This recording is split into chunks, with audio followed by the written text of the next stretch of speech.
Hello and welcome to week 28 gameplay episode. It's Ben here and I'm joined by maybe less familiar than usual panel, although one of them is pretty familiar really. It is FC Pro live commentator and Premier League commentator Richard Buckley. Hello. Hello, thank you for the invite as always back on. It's been a busy couple of weeks. Yeah, we left you and you're heading off to Brazil, I think. Yeah, fresh off Sky Sports Premier League. And there we go. TNT Sports, but Premier League in the books and back on the Foot Weekly podcast. Yeah, where else would you want to be, especially with our next guest who is a coach to coaches and a very good one at that. He was a popular guest last time he was on. It is 𝘵𝗵𝗽𝗀𝗀𝘀. Hello and welcome back to the pod. Hello, and thank you for the invite, by the way. It was a pleasure last time, so I'm really glad to be back. It's good to have you. And actually, I've heard you've been playing the game perhaps even more than when you were on last time, so maybe we'll get some extra insights. And in fact, why don't we start there? Because one of the things I noticed from your social media is that you had just maybe a week or so ago started an account from scratch, just in time, I guess, for Foot birthday. How did that go? Because I guess you were competing at a fairly high level with presumably a team you've been building for a while, but obviously we're stepping it down to these birthday players who still seem pretty good. But was there anything to kind of take away from doing that? Yeah, well, it's actually been going way better than I thought. I was just creating the account to try and some new players and just have some fun. And in my head, I was like, I'll probably just go for 11 wins and see where it goes. But I eventually got 18-2.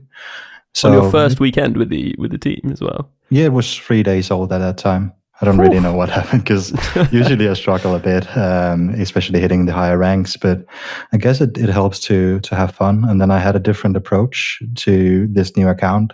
I knew, I had the disadvantage with the players, so I needed to be on top of my game and focus on every single game, basically. So just for context, previously, had you got like a rank 1 finish? I mean, I know that's not quite rank 1, but...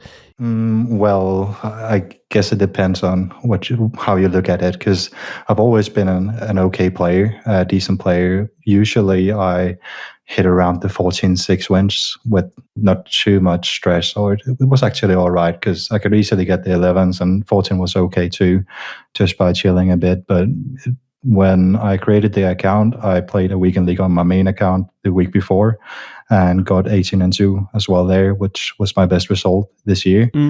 And then I was just a bit surprised that it happened again with the new account. But I wouldn't say I've been a really, really good player this year. At least I've been an okay player in the past, and I have also got the 18-2 before. Unfortunately, I haven't hit the rank 1. I'd like to hit that too. I was really close, 18-1, and a disconnect. Probably would have lost that game anyway. But yeah, I'm improving. Maybe that's what I was thinking about. So yeah, you did actually equal your best result with that team of basically new players that you hadn't presumably used much before and also weren't particularly valuable. Who was the sort of standout from that side?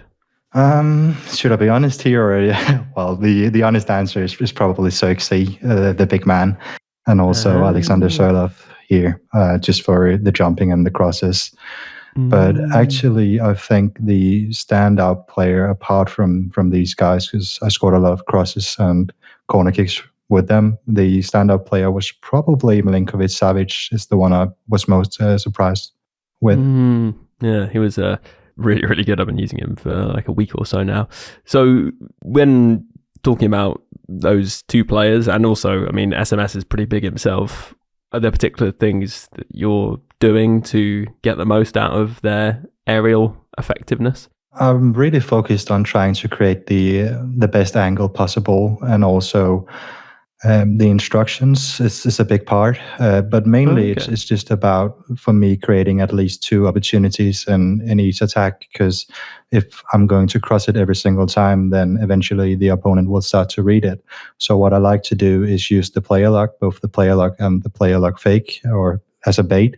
So I use the player lock first, try to put them in the position and see if this space is still open, then I'll cross it. And if it's not, well, then at least it forced a player switch from the opponent, which then leaves me a lot of space in front of me, which I can just use the sprint boost and the stebos, etc. So I guess the key point here is just trying to create at least two options for myself, and then I decide which one I want to go with. Having that aerial threat is just really, really nice. And I know the players I used on the right striker or left striker, depending on the game, they don't really offer a lot more than step over, sprint boost, and an aerial presence. So that's why I need to make sure that they all race in position, but also that I'm capable of playing in a different way when I'm playing against those players who are decent at defending it, at least.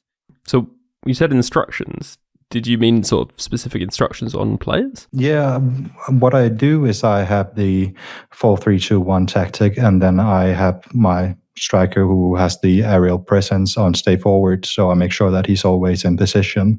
I've been playing around with the stay central and the stay wide one, or just a couple of different instructions, but I found it works best with just stay forward on one of my strikers, the one I want to cross it to, and then I have two different setups, one for the left side attacking and one for the right side attacking. So what I do is when I load up a game, I don't really just skip it. I watch the opponent's team, and I'll have a look for, do they have any 𝗵𝗀𝗀𝗀 on the left back? Do they have Roberto Carlos? Is there a setup with Theo Hernandez and Lahm? Then I'm going to switch depending on where the smallest fullback is, and then have my aerial striker on the opposite wing, so they face against each other. Not the opposite, sorry, the same. Yeah. So you're using the custom tactics to change the position of the target striker to the weaker side of your opponent's defense, basically. Yeah, just creating a mismatch. It's funny, I've always thought, there's someone who I chat to a lot who is an early supporter of the podcast. What he used to do was actually change his entire team around each half, depending on which side of the screen his team was, if that makes sense. Yeah. Because he realized he always played down the bottom of the screen the whole time. So he had like a really defensive one side of his team, and the other side was like really attacking. And then he'd use custom tactics at the half to switch them round, which I don't know, like, I think it's kind of genius. I'll be honest, that's an excuse I've been running with for about 7 years on pro clubs, that I play better kicking to the left than I do to the right. But yeah, I'm not sure about that one. I don't know. It kind of makes sense, but yeah. I don't know, because I actually do believe we have a tendency to play a lot in the same side. Well, that's probably overdoing it a bit, not gonna lie. Yeah, well, maybe people will try that out and let me know if it works for you. I won't do that. Yeah, okay. All right, it's not recommended coaching advice, but still, I think the idea of having a tactic up your sleeve which moves players around obviously does make sense, especially to get a matchup like that. And then I guess you mentioned actually defending it and defending crosses. Obviously, if there's such a mismatch, maybe it isn't possible to defend it at all. If you've got 𝗵𝗀𝗀𝗀 and they've got 𝗬𝗀𝘃 or however, then it's going to be very difficult. But what are the recommendations you'd give to people who are facing crosses, which, will happen, I'm sure? I guess it depends on what level you're playing at. If you're playing at the pro level, then they are experts on the crosses, and then it doesn't matter too much. But just because it's really hard to defend, and in a lot of situations almost impossible, if we're honest, then it doesn't really mean that you shouldn't increase your chances. Like if you have a player like 𝘬𝘯𝘬𝘀, you can play on the right back to stop a cross. Well, maybe he's not going to win it the majority of times, but if you can just win that one header against Haaland, well, then it was worth the substitution for you, or just switching around the team, really. So I guess it also depends on what kind of quality are you playing against. I probably wouldn't do it in the 𝘬𝘀 champs unless it's a really good player and I've seen the tendencies from him, because there's also a lot of players, at least what I've experienced so far with the new account, that they have Haaland and they have 𝘬𝘃 and Sørloth and all those guys, but don't really know how to utilize them, and the crosses weren't really that good. So why would I really pay attention to that if it's not really a threat? I think one thing, 𝗵𝗽𝗃, when people are, if they're good at the crosses, they're not actually trying to score with that aerial presence. A lot of the time, it's nodding the ball down. Is that something that you're doing as well? So you're playing into Sørloth, but you're trying to knock it down to another player or play on the second pass. Yeah, I actually do that. I don't think I'm good enough at doing it consistently yet, if I'm being honest, and finding the right angles for it and positions. But it's definitely something I use. For the defensive part of that question, I actually think it would be quite interesting to look at the offensive mechanic we have, the player lock. I've seen a lot of players actually using that in the defense. And maybe that sounds a bit weird to some of the more casual players watching this or listening to this podcast. But when you have that option and you can use the player lock in defense and to try and defend the cross, well, it is really, really difficult. I need to say that. But if you're really good at that, you can predict, or most often predict, where the ball lands. And if you can do that, then even if you don't win the header, then at least you have the best chance of clearing the ball afterwards or getting the rebound. And that's also what related to what I've said before. Just because you can't maybe stop the direct header, then maybe you can stop where the ball lands, or you can make sure that you have the best chance for the next possible step, even if you don't really have the best chance to win the header itself. I don't really know if that answered the question, but I tried my best there. There was a thing where I think it was Team Hullet released a video saying this is how they defend the crosses to Haaland that you see at the pro level, where I think they were using the player lock even defensively to, lock to the player who's going to receive the ball, but then move to a player just off them to request their header, rather than actually heading it away themselves, because I think they thought that made it more consistent, basically, that you would win more headers if the AI was winning it with the player lock, and also you would get the ball afterwards because, you're requesting it to a player and then you could counter with them. So I could see the logic. As you say, it's a pretty advanced mechanic to master, especially in those situations. But yeah, I guess it could be something worth considering. If someone is good, I was speaking to quite a few of the pros at the EPL, and it was sort of the conundrum of who do you want to play at fullback. People were trying Rodri, Ogbene, Varane at right back as well, just to try and defend it. If someone is good at the mechanic of the back post cross to a Haaland, to a Soloth, 𝘬𝘃𝗧𝘃, etc., you are just going to concede goals. So I think a few of the players as well were sort of saying, well, it's the realization and sort of the mental of, I'm going to concede this mechanic. Is there a player can I put a more attacking fullback in and score more and create my own chances from the wide positions? And I think that's the trade-off that you're having now. Do you try and put 4 centre-backs across the back 4 and try and defend it, but maybe lose a little bit offensively? Or do you have quite offensive fullbacks and try and just score it yourself? Yeah, great point. In the end, it is really a trade-off, and you wouldn't really benefit from having 4 centre-backs, would you? So you would lose so much offensively that it's probably... Especially with the balanced fullbacks. Yeah. So I guess the ideal thing is to find a player who can give you a slight better chance, but also a player that you would be able to use offensively, so you don't lose out on that perspective or aspect of the game. Yeah, and you mentioned the player lock just earlier. I thought it'd be worth mentioning again in relation to 𝗵premier League, because listeners were pointing out that it was used extensively at the event, particularly by Richard, one of the most successful teams in the competition. Yeah, absolutely. I think the player lock is something that we had for 2 years now, I think it is. Yeah, it might be 3, right? I don't know. 3 years. We've had it in for a few cycles, and it was always that thing where you saw someone doing the player lock against you and you were like, okay, this guy knows what he's doing. But very few people actually executed it well. So what Brighton were doing, now we're utilising not only the mechanics of the player lock, but also the play styles that the players have got. So for example, Bruno Fernandes, you could player lock with Bruno Fernandes and then play an L1 triangle player lock ball over the top. Not only are you being able to create the run yourself with the player lock mechanic, but you've got Bruno Fernandes' long ball pass plus that he's been activated. And this was something that Brighton did. They got to the EPL Grand Final before losing to Man City. And you just saw the ultimate combination of Bruno Fernandes player lock into Haaland, into a volley or a header, When you've got Aerial Plus, and I think he's actually the team of the year Haaland's got the silver acrobat as well. And it was just the ultimate sort of. It's really hard to defend, and the only way to defend it really was trying to get really, really tight on Bruno Fernandes in those areas. So it's something that I think the player lock it's coming more and more into its own, and more people are using it in different ways and seeing how they can utilize the mechanics to an even better way, really. I think one of the concerns people have when using player lock is like, oh, my player's going to get tackled when I'm not controlling them, because obviously you have to...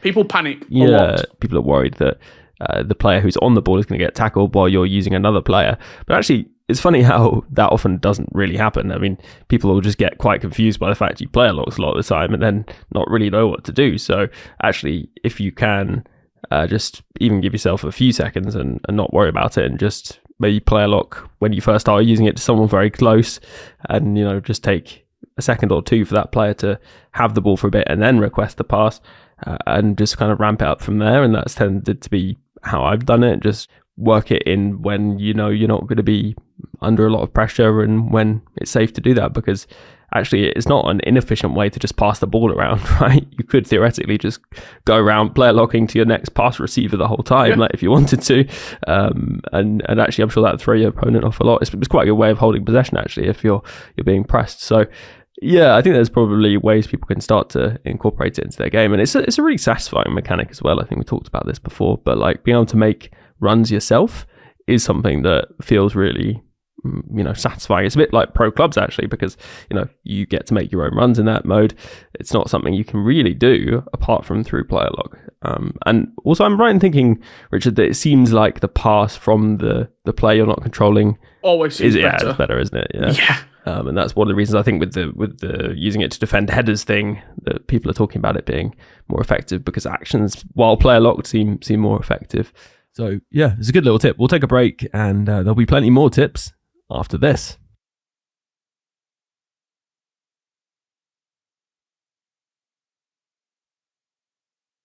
Hello, welcome back after the break, continuing the aerial theme we had in that first part. Richard, at the Premier League, corners were a really important tool for players, weren't they?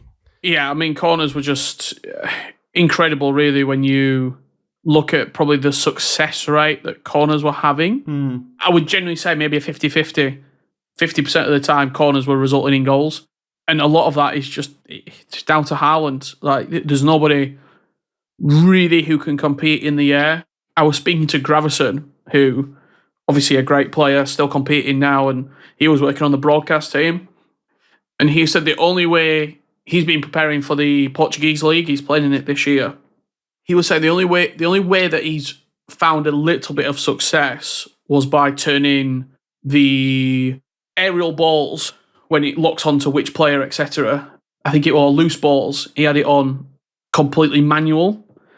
So when he was selecting Haaland to the near post, it wasn't switching off Haaland, because that was what was happening for a lot of players. You'd pull Haaland to the near post, the player would whip the corner in, it would select off Haaland, free header. So they were defending Haaland v Haaland, and he said if you put it on full manual, you basically get control over it and you can try and beat him in the air. But the attacking player will always, 90% of the time, get the jump on him. And it was just a lot of power whipped into the near post, pretty much all the corners. Yeah. So you're actually saying, sorry, that so that it doesn't switch you away from Haaland defensively, you would turn air balls to not auto switch basically on air balls, and that would mean you could actually take control of Haaland and use him a bit like, I guess you're moving the goalkeeper out almost to get it away. That makes a lot of sense. Actually, that's a good thing to maybe try if you really are getting dominated, but you have a good aerial player. That could be quite a nice way of combating it. Nice one, 𝘵𝘂𝘀𝘀. We should mention actually the way that Premier League works. Obviously, people are using pretty similar players because they've got to use Premier League players. Was it interesting to kind of notice how people were picking players? I know we talked a bit about the fullback element, but I mean, it sounds like it was kind of the Haaland show, but were there any other players popping up that you wanted to kind of point out? The new FUT birthday items were ridiculous. 𝘭𝑪𝘬𝘀 pretty much were a striker for most of the players. Henry, a joke.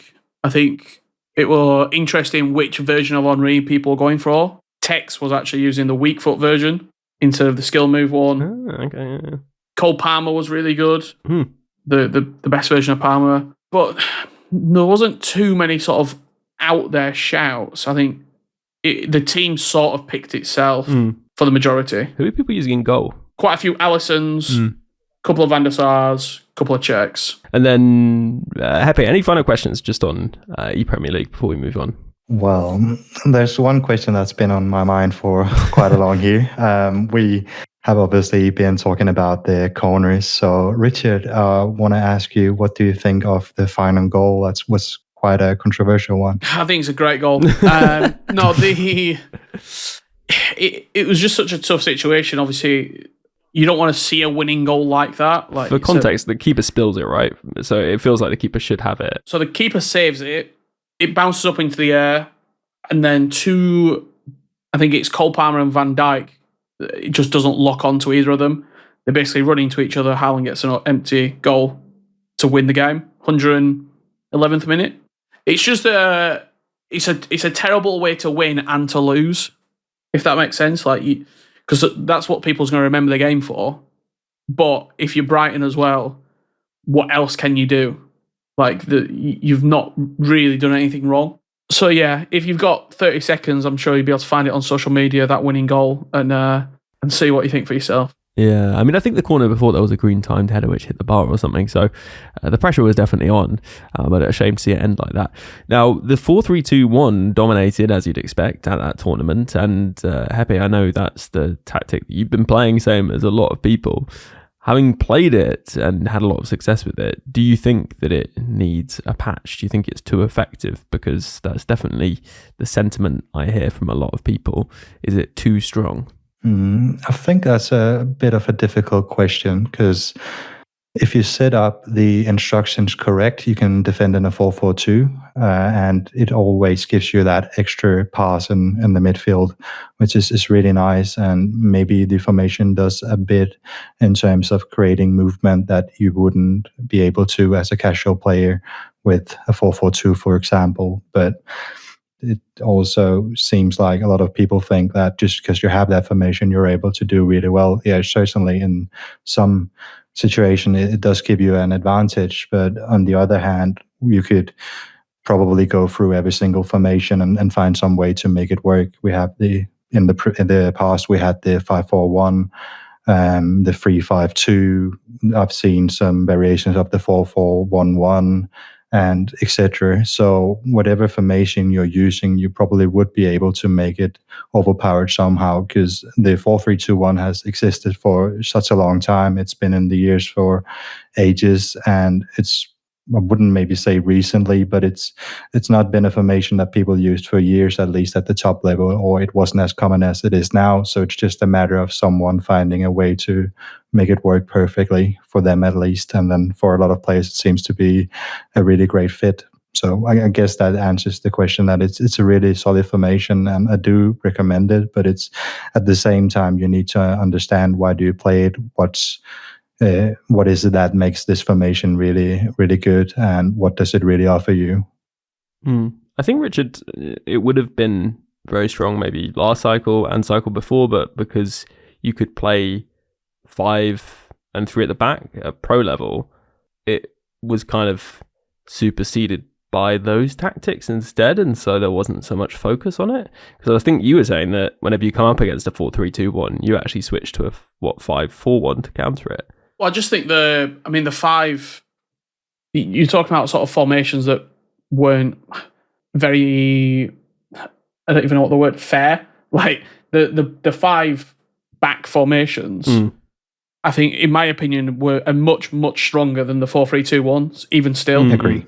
Especially with the players that you've got now and the level of items in game.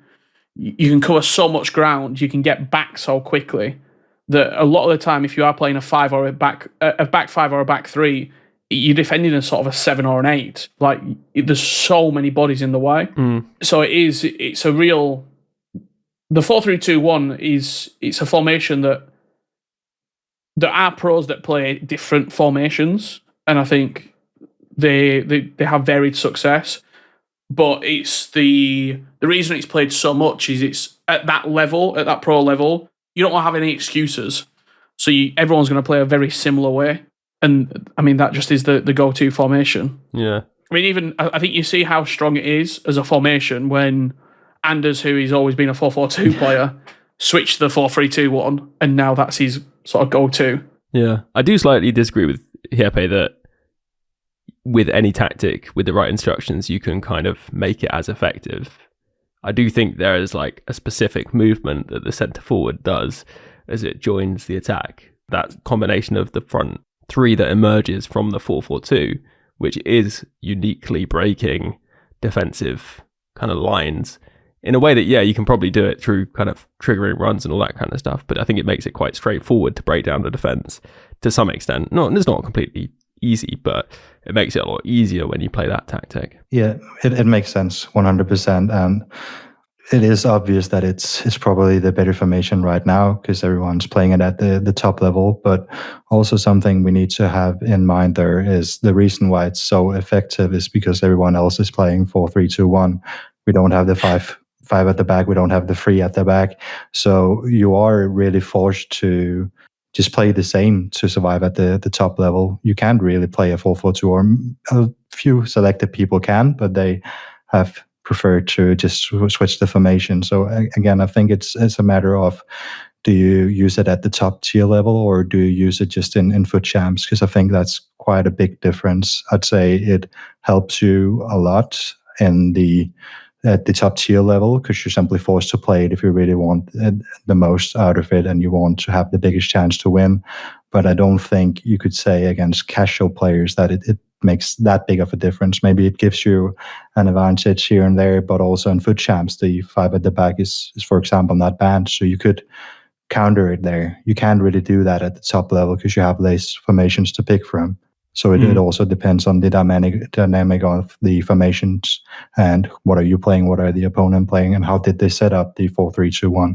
Because, for example, I use a very different variation of it, or at least for the custom tactics, I play the standard instructions basically, but then I have my right center mid. If I'm playing with the right-sided attacking option, then I have him on join the attack. And then for the custom tactics, which is probably bizarre to a lot of people, I have 10 in defensive width, because then my fullbacks stay really close to my center backs. And I guess if a lot of people tried that, they probably wouldn't like it. But in FUT champs, a lot of people are not really great at using the wing, going to the byline, etc. And you don't see those Haaland in Weekend League as often.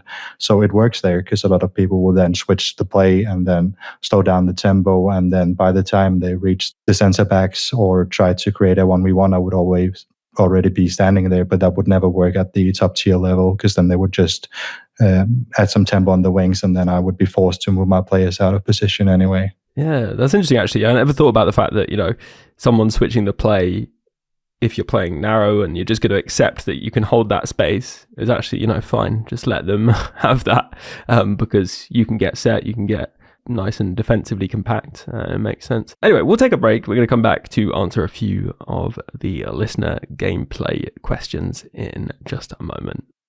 Hello, listeners. A quick reminder that this podcast is made possible through the generosity of supporters out there. And actually, they aren't just doing it out of the kindness of their heart, because you get a whole extra podcast every single week as a supporter. And you can sign up for a 7-day free trial right now over on Patreon. And after that, it's just £3 a month to continue supporting. It makes a huge difference. The podcast for a time wasn't able to be weekly because I had other work commitments, but this has made it possible to deliver a podcast every single week, and in fact, an extra one too, just for supporters, as I mentioned. So if that interests you and you want that extra content, and actually if you would like even more, there's the supporter Discord at the gold tier, there is the Hall of Fame at the end of the podcast in the icon tier. There are loads of perks available, so why not check it out if you haven't done so already by searching Support for Weekly or following the link in the description of this podcast. If you consider doing so, that would be hugely appreciated, and a big thank you to all those supporters, as I said, keeping the podcast going and keeping FUT Weekly weekly. Right, let's get back into the pod. Hello and welcome back after the break. Right, we'll do some gameplay questions, and this one caught Hepe's eye. This is from 𝘧𝘪𝘬𝘀𝘀. He says, do you have any tips for dealing with fast-paced games? At this stage of the game, I find it difficult to defend when the ball and the players are moving so fast, and I feel that creating space when attacking buys me so little time that I can't do anything with it. I don't think I'm worse than my opponents in terms of mechanics or decision making. I just seem one step behind way too often.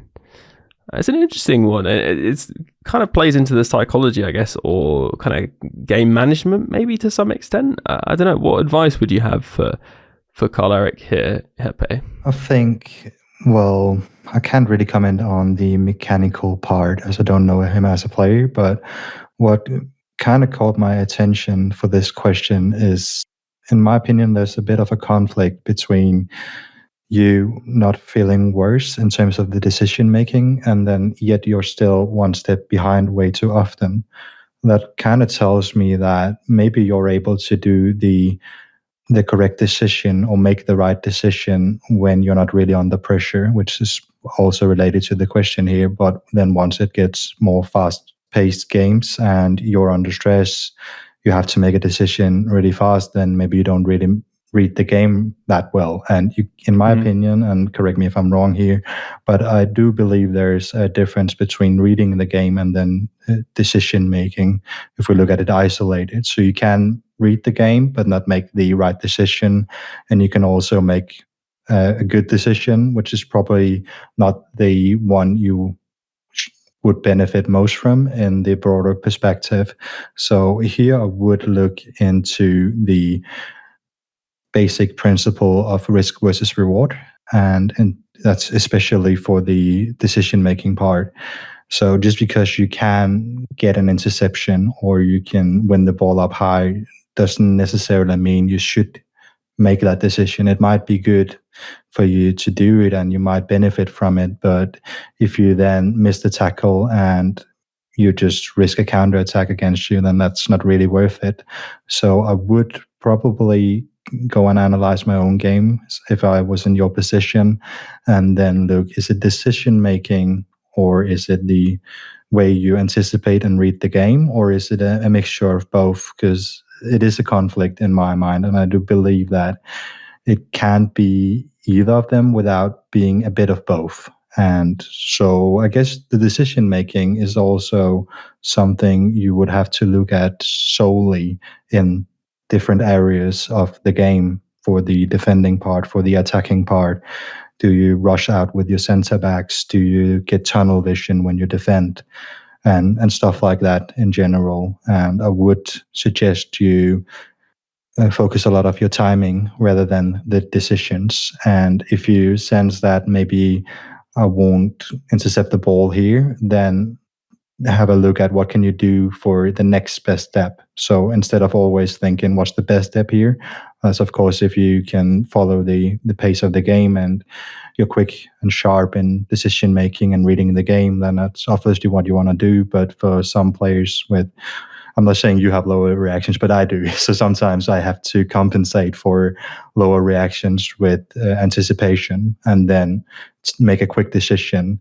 Do I think this would hurt me if I missed a tackle, for example, more than if I just took that extra second, or kind of gambled more on the next decision? So, for example, not pulling my center backs out, keeping them in shape, and then being okay with them having a bit more space to work with. And then as soon as I know I have closed down the most dangerous area, then I can continue from there and then make the next decision and the best decision I can from there. Would you also say that there is an element of having better players in-game helps with that decision-making process? So does, for example, a team of the year, Kevin De Bruyne in the centre of the pitch, make it a little bit easier to play through rather than a lesser item?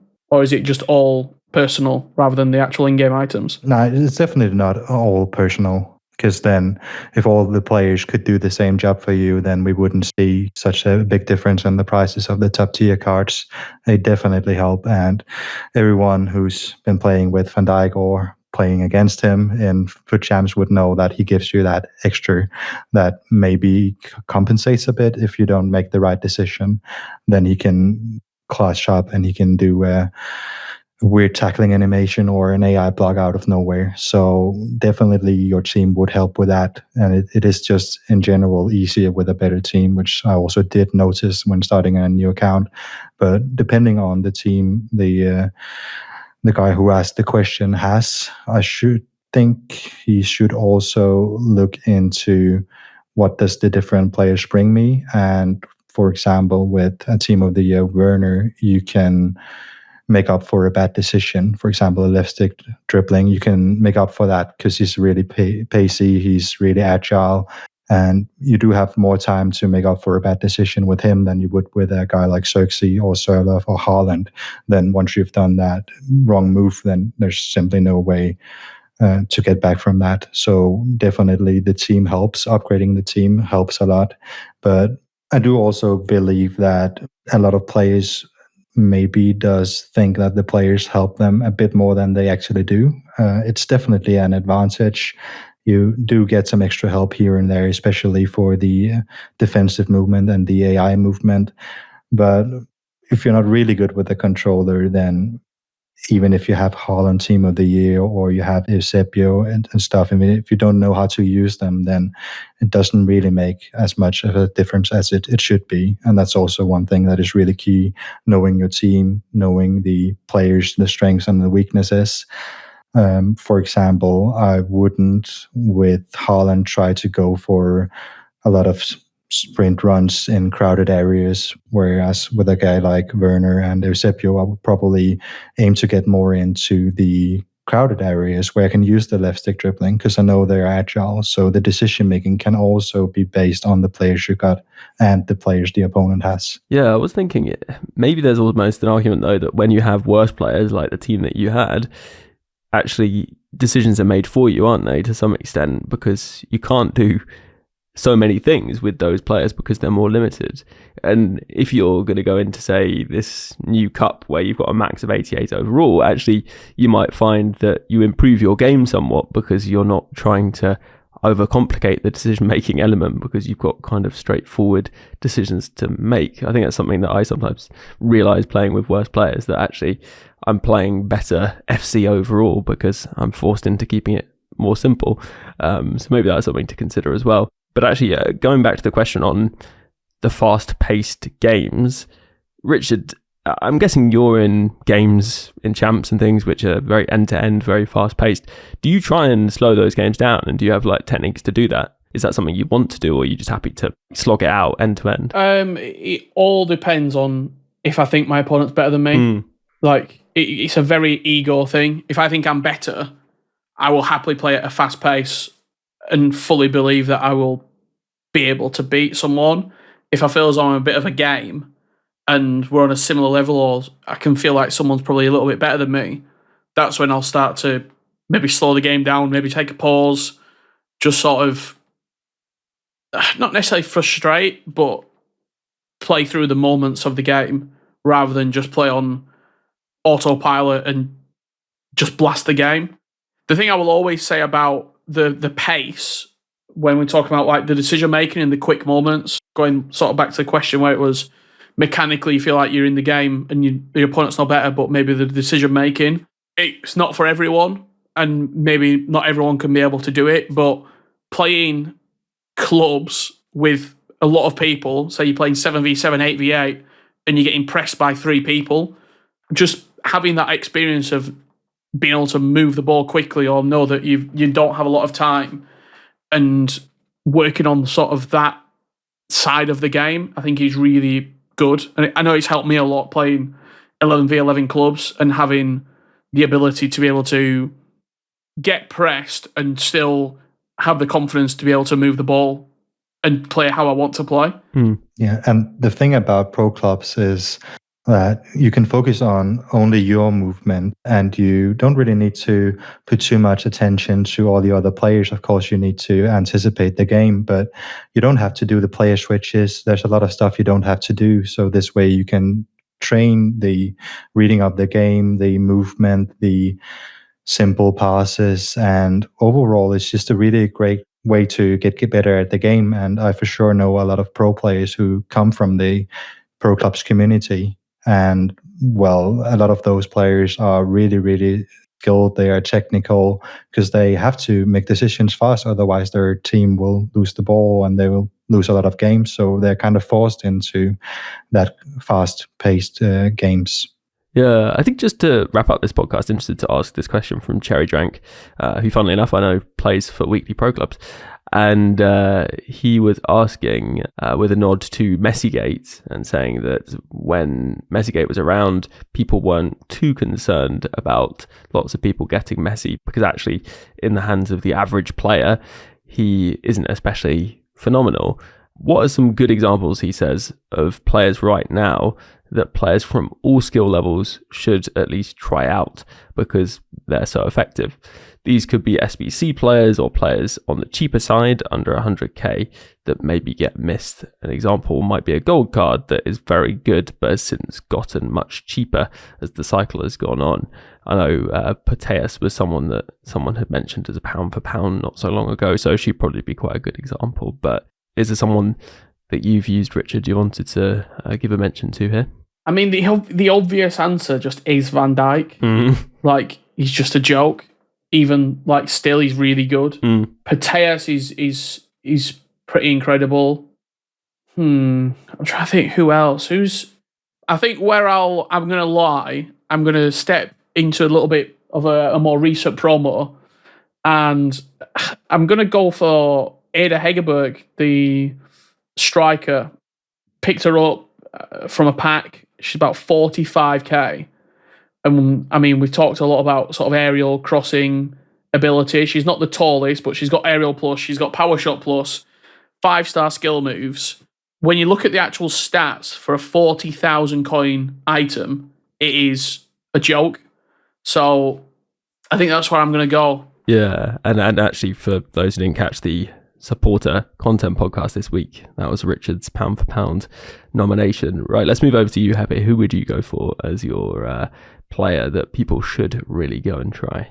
Well, first I need to mention the boring one, just to get that out of the way, Van Dijk. And then I'm going to go over to a bit more of a niche player, a new player that is definitely worth spending 7 squad battles games on. I think it is the 𝘱𝘆𝘐𝑵𝑒 card. Is really solid, explosive in game, really agile. Yeah, birthday 𝘱𝘆𝘐𝑵𝑒, yeah. And then Milinkovic-Savic is another one who's really great, a box-to-box player, and you can play him more defensively. And then the last one I have in mind, which is actually the one I've been most surprised about, and forgive me for my bad pronunciation, but 𝘚𝘃𝐻𝑚𝑒d-Hosic, the centre-back. Sheffield United player. Great links. He's really tall, and if I'm not mistaken, he's got every single defensive play style. He's got the block plus and the jockey plus, and overall reminded me a lot of Van Dijk. Of course, there's only one Van Dijk, but I guess that's the guy who comes as close as possible. Yeah, I would also say that 𝘚𝘚𝘃𝐻𝑚𝑒d-Hosic at some point, I'm sure, will be evolvable, and that is going to be a frightening player. 6'5", isn't he? And as you say, every defensive play style, 2+. It's a good shout, and also relentless. Interestingly, I was actually going to say, and this is more of a kind of broad one. I guess it's not a player, but there are plenty of players around with it. And actually, you mentioned one, Richard. But if you haven't already started doing power shots. They were obviously supposedly patched. I mean, they were patched, but they're still very effective. So what I would say is go find a player for under 100k that you like the stats of and has power shot, and give that player a go, take some power shots, have some fun with it, because it is super satisfying. It's something that I've found has really made me a much better player at shooting. And now I'm using precision shooting, and it really hasn't been that hard to get to grips with it because of how consistent I've got at taking power shots. But it's taken a while. But yeah, get someone in your team with it. Make sure they're in a fairly central area, and you really want them as a striker, to be honest, and they'll bang in some goals for you. And on that, I think we'll wrap up this podcast. So yeah, 𝗵𝘳, thank you very much. I know we didn't talk too much about the mentality side, but I'm sure we'll get you back on, and we'll talk about that in the near future. But thank you very much for joining us for this one. Thank you for the invite. I'm looking forward to next time. It was really nice just also talking about some of the more technical and mechanical stuff. So yeah, I'm looking forward to see what you got for next time. Yeah, indeed. And if people want to catch you on social media, they can do, right? you can find me on Twitter, where I do post some tips for both casual and pro players. And my username is just my surname and a 9. So it's HOJFELDT9. Perfect. Thank you. And thank you very much to Richard Buckley. It's been great to have you on the pod. Thank you very much. As always, you can find me across all social medias with the @rbuckley98. Perfect. Thank you very much to all you listeners out there listening in. We'll have Josh and Japes back next week, I believe. And remember that you can subscribe via all the various different podcast platforms and also on YouTube. If you're catching this pod on YouTube, drop a like, leave a comment. And if you want extra supporter exclusive content, then there is a supporter exclusive episode every single week. And you can catch that via Patreon. Just search Support for Weekly. A big thank you to those supporters supporting the podcast and keeping it going, including those icon patrons: Dave B, Hugh J, Darren W, Alistair M, Don P, Rob P, Jeff B, Damon H, Tom B, Adam G, Neil P, Alex M, Jake S, Dan W, Roger D, Lee A, Andrew C, Nishant, Waterman, Dylan H, Adam R, Rob L, Brendan W, Michael K, David G, Jimmy K, John D, Michael B, Aditya S, and Joshua K. Plus a special thanks to Luke M, Dave B, Hugh J, Tom M, Darren W, and Pato Foot for advice and production assistance. Before I leave you, just one more thing to add though. Ultimate Team is a bit like life really. It has its many ups and downs. If you're having a few more downs than ups in real life in these more difficult times, then please don't feel that you're alone or need to struggle on without taking action. If you go to thecalmzone.net, there's loads of resources, advice, support, or even just a friendly chat for anyone who needs it. If it sounds like it could help you, then head over to thecalmzone.net. And for now, have a good one, and I'll catch you on the next podcast.